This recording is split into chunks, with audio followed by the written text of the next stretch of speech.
미국 증시가 반등에 성공을 했습니다. 자, 빨간불 오랜만에 보시는 것 같은데요. 자, 다우지수 나스닥 모두 상승세로 마무리가 됐고요. 자, 상승의 배경은 뭐 악재가 소화가 됐다거나 호재가 나왔다거나 그런 것은 아닙니다. 그냥 저가 매수예요. 이 저가 매수라는 것은 주가가 단기간에 많이 하락을 했을 때 거기에 따른 반발 매수의 유입이다, 이렇게 생각하시면 되겠고요. 보통은 일시적인, 즉 단기적인 반등에 그치는 경우가 많은데, 자, 상황에 따라서 추가적으로 상승이 나올 수도 있습니다. 자, 어떻게 바라봐야 되는지, 기댈 곳은 있는지 알아보도록 하겠습니다. 인플레이션 우려감이 커지게 되면서 이제는 내수주에 관심을 가져야 된다, 이렇게 얘기가 나오고 있습니다. 자, 성장주, 기술주 조심하자. 자, 이러면서 이제 삼성전자라든지 이런 종목들까지도 이제 등을 돌리고 있는 상황인데, 자, 그러면서 당연스럽게도 내수주에 관심을 가져라, 이런 얘기가 나오고 있습니다. 자, 이제 와서 내수주에 관심을 가지라고? 물론 틀린 말은 아닙니다만, 네, 조심해야 될 것들은 또 같이 조심을 해봐야 되겠죠? 어떤 종목들이 있는지 알아보도록 합니다. 다음 달이면 공매도 쇼커버링이 가능한 종목들이 생긴다고 합니다. 자, 이제 코스피 200, 코스닥 150에서 이제 퇴출당하는 종목들이 생기게 되는데, 자, 그동안 코스피 200과 코스닥 150 종목들은 공매도에 타겟팅이 됐었는데요. 쫓겨나게 되면 당연히 쇼커버링 들어와야 된다, 이런 얘기가 나오는 거죠. 자, 쫓겨나는 게 호재가 되는 희한한 세상이긴 합니다만, 어떤 종목들이 있는지 또 알아보도록 하겠습니다.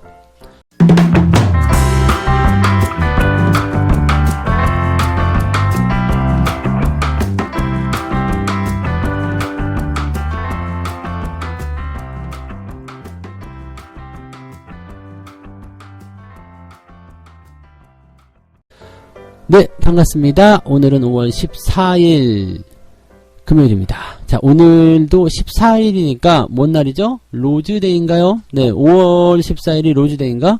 네, 뭐 장미꽃 주는 날? 네, 뭐 그렇다고 하네요. 네, 뭐 아무튼 장미꽃 뭐 챙기는 사람 없죠? 없긴 없는데 그냥 뭐 알고 계시라고요. 자, 똑같은 거예요. 자, 시장에서도 뭐 이벤트들 막 나오고 있는데 뭐 굳이 그거 챙길 필요 없습니다. 굳이 알 필요 없어요. 크고 굵직한 거 이슈만 아시면 되기 때문에요. 아, 그런 거가 있구나, 그렇구나 정도로 생각하시면 될 것 같아요. 제가 시황을 통해서 뉴스를 전달해 드리거나 여러 가지 그런 뭐랄까요, 굵직굵직한 어떤 그 이야기들, 이벤트 이런 것들 설명을 드리더라도 시장의 어떤 큰 흐름이 어떻게 변화하는지 거기에 대한 이야기도 같이 꼭 해드리고 있으니까, 아, 뉴스는 아, 그런 상황이 있는 거였구나 라고 보시면 되겠고요. 그래서 항상 우리는 결과를 도출해야 돼요. 그래서 어떻게 될 건데, 그렇게 해서 어떻게 되는 건데, 그런 것을 여러분들이 알고 가시면 시황이 조금 더 편안하게 또 재밌게 들리실 거라 생각합니다. 자, 미국 증시 살펴보도록 합니다. 다우지수는 1.2%, 1.29예요. 1.3% 정도 상승했다 봐야 되겠죠. 그래서 433포인트나 증가하면서 34,000포인트 다시 회복을 해주는 모습이고요. 나스닥도 0.7% 상승했습니다. 장중에 마이너스도 한번 나왔어요. 근데 막판에 다시 회복세를 보이게 되면서 이제 13,000포인트 다시 회복을 해주는 그런 모습으로 좀 갔습니다. 일단은 13,000포인트가 장중에 깨지면서 또 쇼킹한 거 아니냐, 뭐 이렇게 얘기가 나오기도 했었는데 잘 넘겼어요. 그래서 괜찮다, 요 생각을 좀 해볼 수 있겠고요. 일단은 지켜줬잖아요. 네, 13,000포인트라는 어떤 특정 수치, 다우지수도 34,000이라는 특정 수치 지켜줬다는 거에 대해서 이제 의미가 좀 있지 않을까 생각합니다.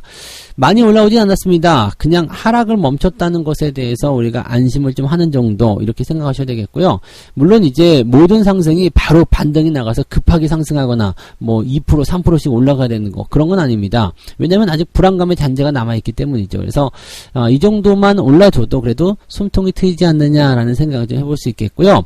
중요한 이벤트가 이제 끝나면서 나타나는 반등이기 때문에 아, 폭풍이 지나갔구나, 이렇게 생각하셔도 괜찮아요. 폭풍이 지나가고 나면 해가 반짝 딱 뜨죠. 물론 근데 해가 떠서 날씨가 좋아졌음에도 불구하고 어떻게 돼요?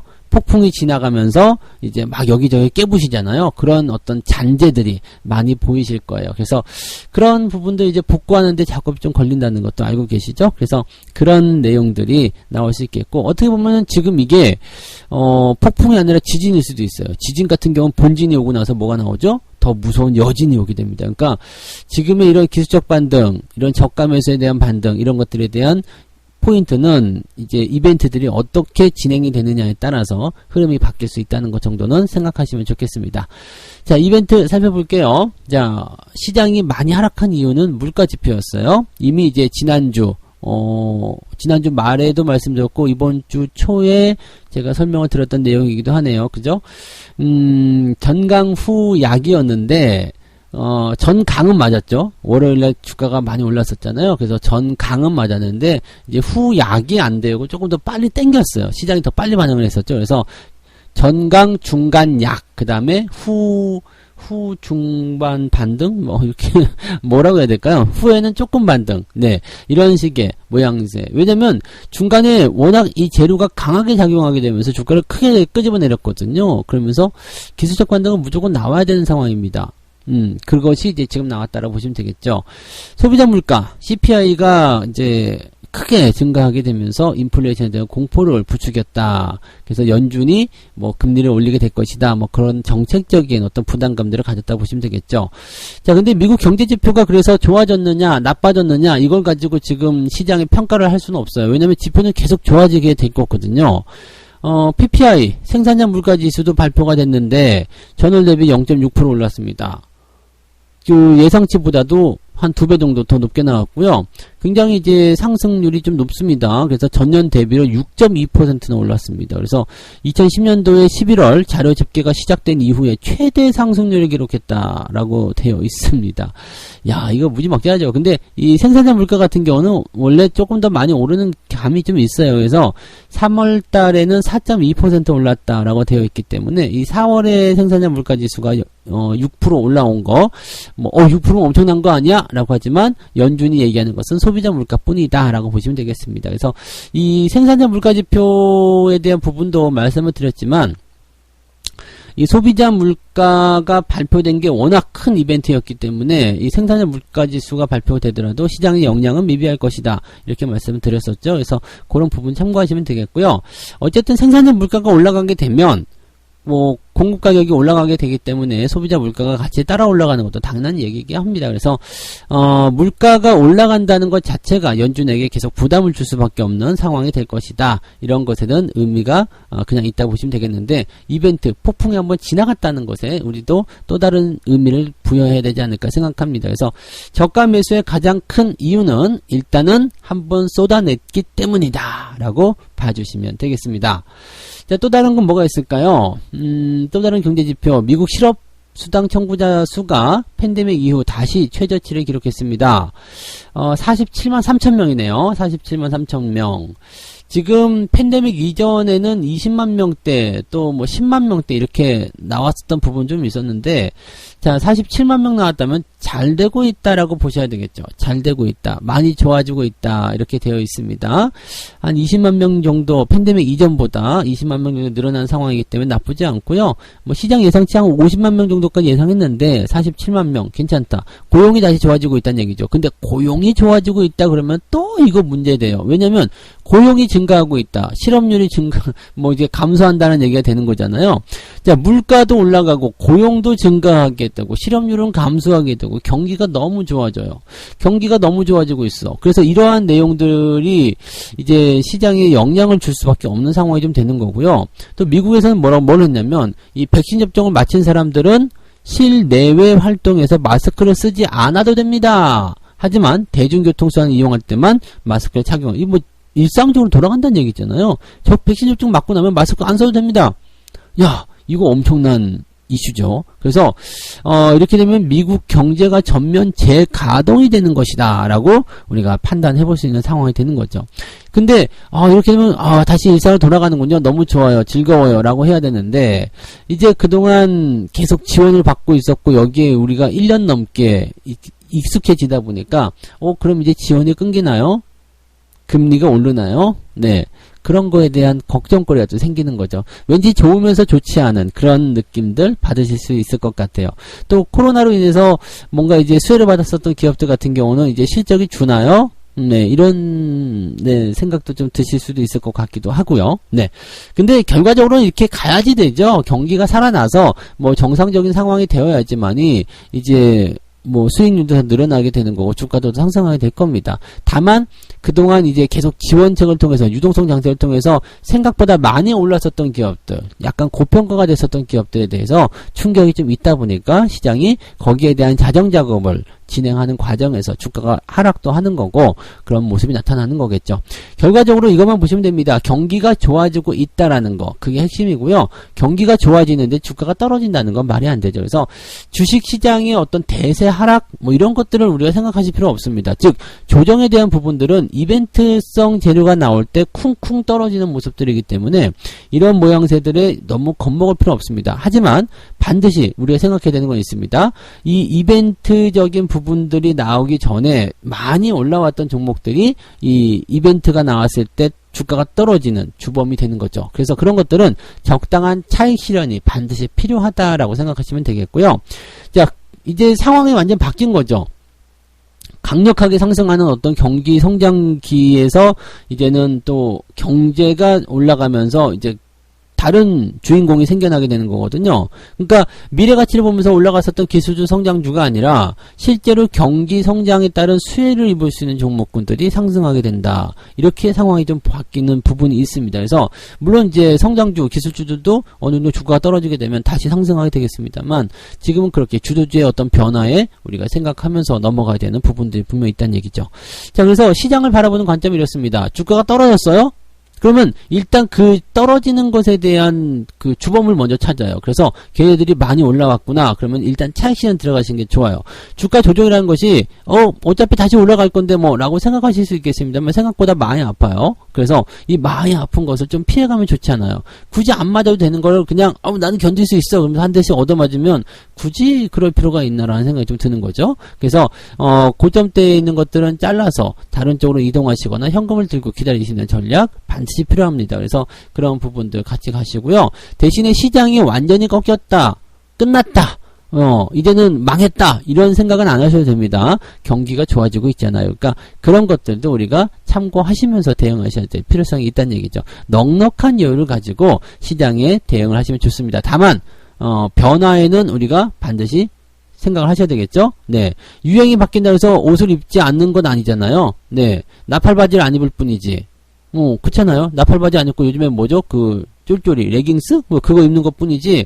이게 그거 옷을 안 입는 건 아니잖아요. 그죠? 네, 옷이라는 것을 부정할 수는 없어요. 그러니까 어떻게 유행이 바뀌는지 그것을 여러분들이 잘 생각해 나가시면 되겠습니다. 자, 그 다음에 두 번째 이야기 넘어가 볼까요? 뭐 비슷한 얘기인 것 같아요. 인플레이션, 생산 차질의 성장주가 꺾였기 때문에 이제 내수주에 관심을 가져라 이런 얘기죠. 물가 상승 그리고 통화정책 정상화에 대한 부담감 이런 것들 때문에 일단은 내수주들이 방어주 역할을 좀 할 것이고 상대적으로 영향도 덜 받을 것이다. 그러니까 그런 종목에 주목을 좀 해야 되지 않겠습니까? 라고 얘기를 하고 있습니다. 자, 이것도 사실은 중요한 내용 중에 하나예요. 내수주 2분기 영업이익이 굉장히 많이 증가하고 있다. 근데 이 중에서 잘 보시면요. 의류 관련주들이 굉장히 많이 올랐어요. 영업무역이라든지 네, 그 다음에 한세실업 그 다음에 FNF 이런 기업들이 많이 올라갔고요. 화성 엔터프라이즈라든지 이런 기업들도 네, 실적 증가율이 굉장히 많이 높은 걸로 나와 있습니다. 또 음식료, 롯데칠성, 롯데제과, 풀무원 이런 기업들이 이제 실적 증가율이 굉장히 높은 것으로 나타나고 있죠. 그러다 보니까 이 기업들은 어때라고 봤을 때 이제 주가가 많이 오르지 않은 상태에서 쭉쭉쭉쭉 계속 올라가고 있는 상태. 자, 주가가 추가적인 어떤 상승이 진행되는 그런 상태. 이렇게 진행되는 부분들이 많이 있었죠. 자, 이걸 성장주하고 비교를 하게 되면은 성장주는 이제 그동안 기대감을 가지고서 막 쭉쭉 올라가면서 또 시총 상위권 종목이기 때문에 지수를 끌어올리는 그런 영향력도 많이 만들어냈었습니다만 이제 불확실성이 당분간 이어진다는 얘기죠. 생산 차질, 가격 상승 이런 뭐 부담감, 또 수급 불균형. 자, 이런 얘기들 계속 나오고 있기 때문에 당분간은 이제 성장주들이 좀 조심스럽게 이제 움직임을 만들지 않겠느냐, 이런 얘기들이 나오고 있는 거고, 그런 문제들이 해결이 되어야지만 성장주가 다시 올라갈 수 있지 않겠나, 라는 이야기도 나오고 있는 거죠. 그동안 많이 올라갔으니까 좀 쉬어라, 라고 얘기를 할 수 있는 부분이 되겠습니다. 그리고 대형주들은요, 조정이 한번 들어가면 기술적 반등이 중간중간 나오지만 상당히 오랜 시간 동안 끌려 내려가는 경우들이 많습니다. 잠깐 조정하고 바로 올라가는 경우들이 많지 않아요. 그래서 조정으로 들어가는 과정에서는 이 매도에 대한 규모가 상당히 많이 나오기 때문에 그런 것들이 이제 영향을 좀 줄 수도 있다고 보셔야 되겠죠.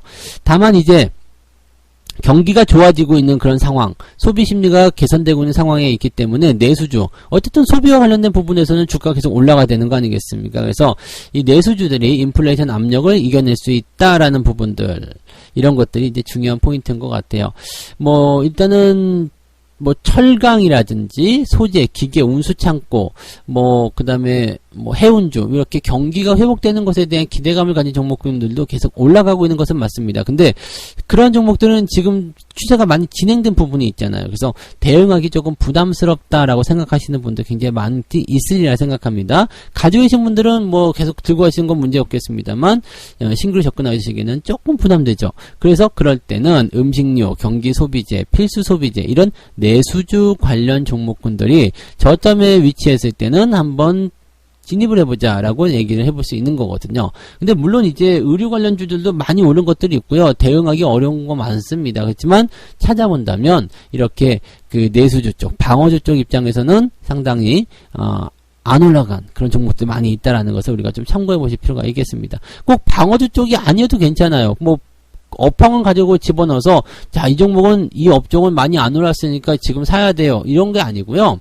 그냥 종목별로 접근하시면 더 좋을 것 같아요. 지금 업황 자체가 막 이리저리 섞이고 그래가지고 굉장히 어지럽습니다. 그래서 많이 올라간 주식은 그냥 놔두시고요. 아직 안 올라간 종목인데 뭐 앞으로 업황도 좋아질 것 같고 실적도 좋아질 것 같고 분위기도 좋아질 것 같아, 그럼 사는 거예요. 또 외국인들이 사주고 있으면 더 좋고요. 수급이라든지 실적이라든지 이런 것들이 다 개선될 것 같은데 또 개선되고 있는데 주가가 안 올랐어? 그럼 그거 사는 거예요. 그래서 업종이든 뭐든 이런 거 다 그냥 뭐 너무 중요하게 생각하실 필요는 없겠고요. 대신에 그냥 그 업황의 흐름을 알게 되면 시장이 어떻게 흘러가는구나, 어느 쪽에서 관심을 좀 가져야 되겠구나, 이 정도는 우리가 생각하실 수 있어요. 그래서 조금 더 투자하시는데 편안함은 있겠습니다만 종목을 선정하는 데는 뭐 그렇게 큰 도움은 되지 않습니다. 그래서 많이 안 오른 종목, 그런 종목들 위주로 보신다는 거, 항상 매수는 거기에서부터 시작합니다. 많이 안 오르고 저점권에 있어야지만이 내가 수익을 크게 볼 수 있다라는 거, 그것만 여러분들이 잘 생각해 주시면 될 것 같습니다. 자, 세 번째 이야기로 넘어갈까요? 네. 자, 세 번째 이야기.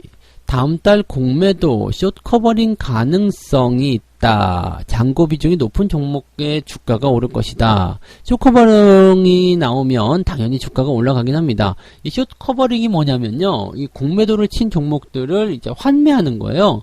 환매. 즉 빌린 주식이잖아요. 공매도는 빌려서 투자한 주식이기 때문에 그것을 이제 수익을 실현하려면 매수를 다시 해서 갚아야 되겠죠. 그래서 공매도 환매가 숏 커버링이다라고 보시면 되겠고요. 여기서 이제 주목을 받는 기업이 이제 코스피 200하고 코스닥 150에서 퇴출되는 주식입니다. 퇴출되는 주식. 이거 되게 재밌는 내용이에요. 지금 공매도가 코스피 200하고 코스닥 150에만 허용이 되고 있잖아요. 그러다 보니까 코스피 200하고 코스닥 150에 들어가 있을 때는 공매도에 타겟팅이 됐었는데 여기서 쫓겨나요. 쫓겨나면 어떻게 돼요? 공매도가 금지가 되죠. 공매도가 금지가 되니까 어떻게 돼요? 그걸 갚아줘야 된다는 얘기지. 공매도 이제 못 치니까 그러면 이제 갚아서 이제 빌린 것을 이제 갚아줘야 된다는 얘기죠. 매수해가지고. 그것이 이제 숏 커버링이라는 건데, 거기에 포함되는 종목들이 여러 가지가 있다는 얘기죠. 뭐, 남선알미늄, 빙그레, 태영건설, 뭐 이런 것들이 있고요. 그 다음에 코스닥 쪽에서는 골프존, 그 다음에 뭐, 케어젠, 이지홀딩스, 사라민 HR, 뭐, 네오팜, 뭐, 클리오, HL 사이언스, 뭐, 등등등 이런 기업들이 있다고 합니다.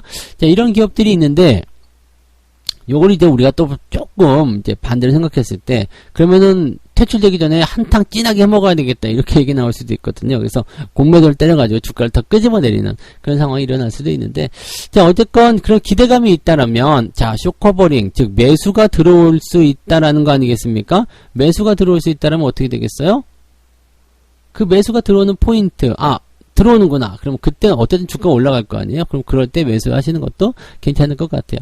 자, 단순하게 이제 공매도에 대한 부분만 보면 그런데 주가가 이미 많이 올라온 상태에 있는 것들은 공매도와 관련 없이 주가가 조정을 받게 됩니다. 그래서 꼭 공매도 때문에 주가가 내린다라고 생각하기 쉬운데 꼭 그런 것은 아니기 때문에 그런 것들도 같이 좀 보시긴 해야 되겠죠. 자, 5월 말에서 지수 편입 편출 종목을 발표하게 되면 다음 달 10일 리밸런싱이 되기까지는 인덱스 효과가 있기 때문에 해당 종목의 주가는 나쁘게 나타날 수 있다. 이것이 이제 증권사의 분석입니다. 이후에 공매도 잔고 비중이 높은 종목이라면 쇼커버링에 대한 효과로 주가 반등에 효과가 있을 수 있다. 지금까지 설명드린 내용이었고요.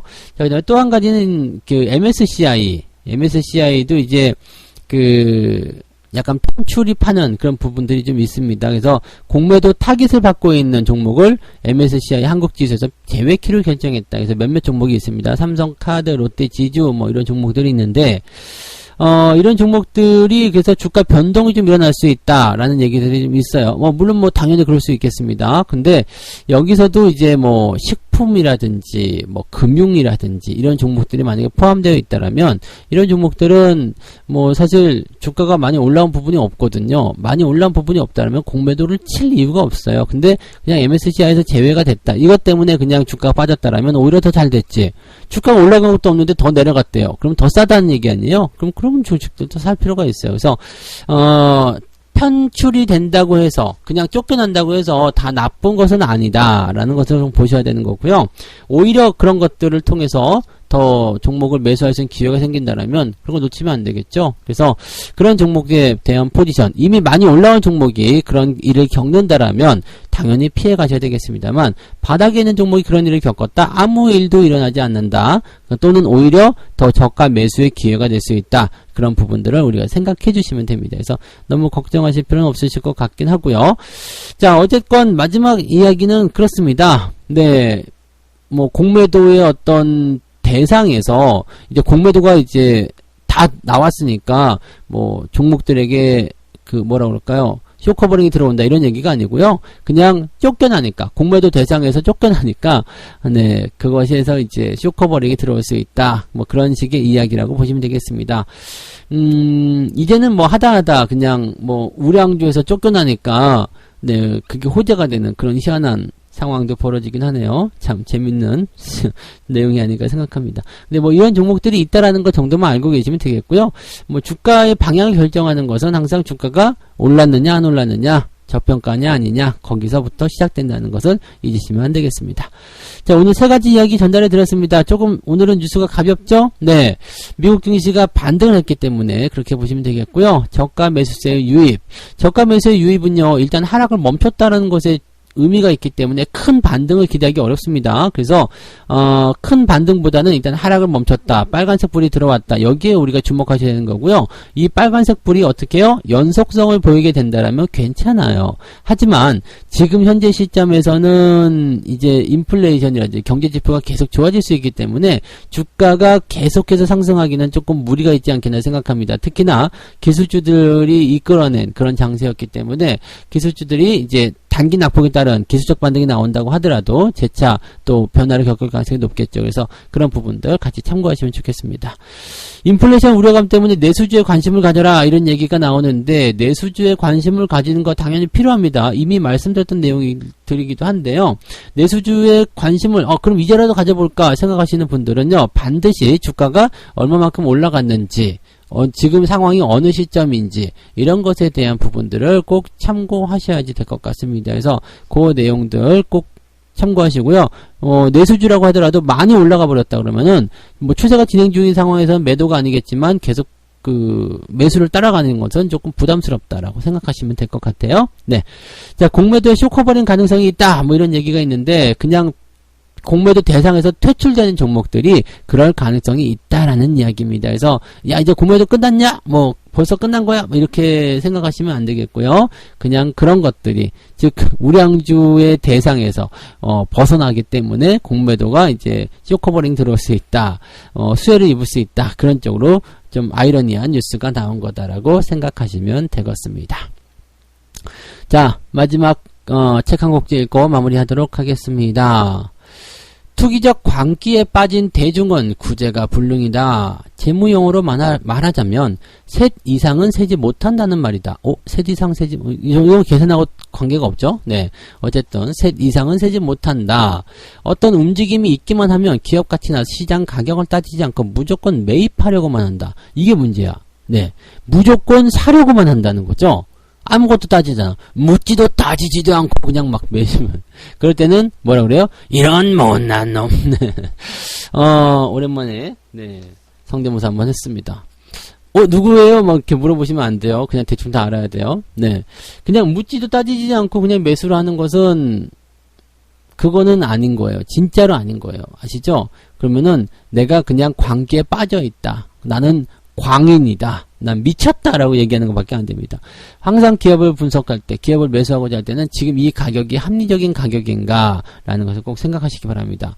뭐 그냥 시장 가서 단무지 하나 살 때도, 아니면은 그냥 모자 같은 거 하나 살 때, 옷 살 때도, TV 살 때도 다 이렇게 막 따져보고 막 뭐 비교 사이트에다 해놓고 뭐 가격 10,000원이라 더 싼 거 찾으면서 주식은 그런 거 안 따지고 그냥 바로바로 사시더라. 그거는 그러시면 안 되는 거예요. 아시죠? 네. 자, 오늘 여기까지 해드리도록 하겠습니다. 주말장이라 변동이 좀 있을 거예요. 그래서 아침에 딱 싱싱하게 빵 차고 올라가더라도 이렇게 주가가 출렁출렁하는 모습이 나타날 수 있기 때문에 항상 주말장은 조심하자라는 거 잊으시면 안 되겠고요. 아침에 올라서 시작한다면 매수를 따라가기보다는 기다리는 게 더 유리할 수도 있겠습니다. 자, 잘 참고하시면서 오늘 시장도 성공적으로 이끌어 나가시기 바랍니다. 고맙습니다. 본 방송에서 제공되는 모든 정보는 투자 판단의 참고 자료이며 투자의 최종 책임은 본 방송을 이용하는 본인에게 있습니다.